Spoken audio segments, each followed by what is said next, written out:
and welcome back. I would like to start off first of all by saying thank you to everyone that's been subscribing over the last year, everybody that's left comments, really appreciate them all. Please do consider liking, subscribing, leaving comments, all that kind of stuff.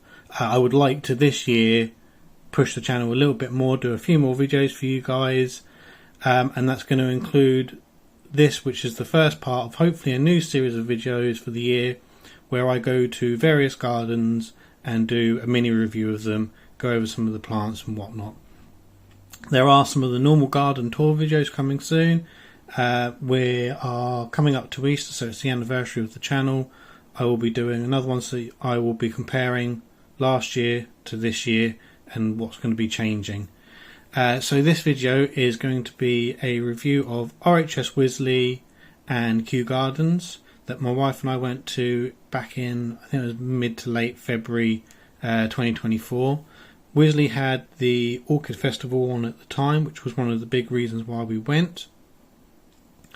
And the Kew Gardens I don't think had anything particularly going on, but they had some rotating displays of orchids as well, which is what my wife likes.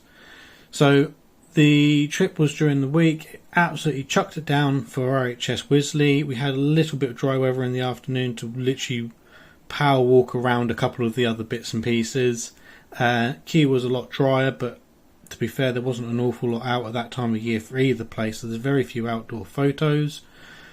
Kew was much more of a botanical listings almost, where every plant kind of had its own little spot and that was it, whereas Wisley I much preferred. It was much more of a adventure slash kind of normal kind of garden where you had displays of plants and no one plant was the sole focus for any one area. So I've started there with probably the most boring photo that a non-plant nerd will take, which is just of the mulch that they had at Kew. As you can see, it's super woody. The bit on the bottom left there was a good 6-8 inches long, just a huge chunk of wood. It's obviously a mix that they've got with some actual soil and compost in there, but just to really keep the roots aerated to stop them getting compacted and waterlogged, to allow good free drainage. That's something I definitely need to think about a bit more in my garden. I'm on heavy clay, so that will definitely help. So as these pictures just go past, I'm just going to touch on basically what I've taken away from this, which is layers. Like a forest or the jungle, there was distinct layers both at Wisley and at Kew, but especially at Wisley where it was more of a display. You had an upper canopy. When underneath that you had the middle layer, then under that you had the story, and then underneath that you had the ground plants.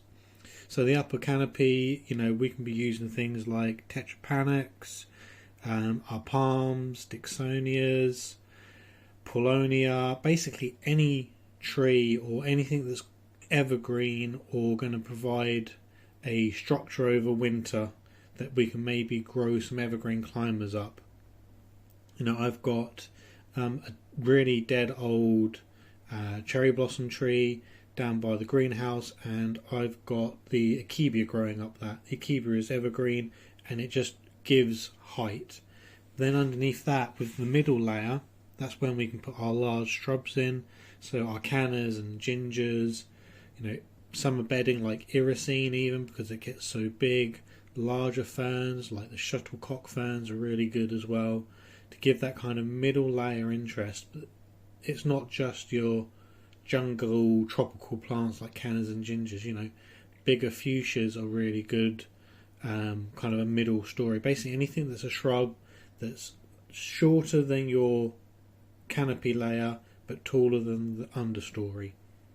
Then under that you've got your understory, which is your smaller edging kind of plants.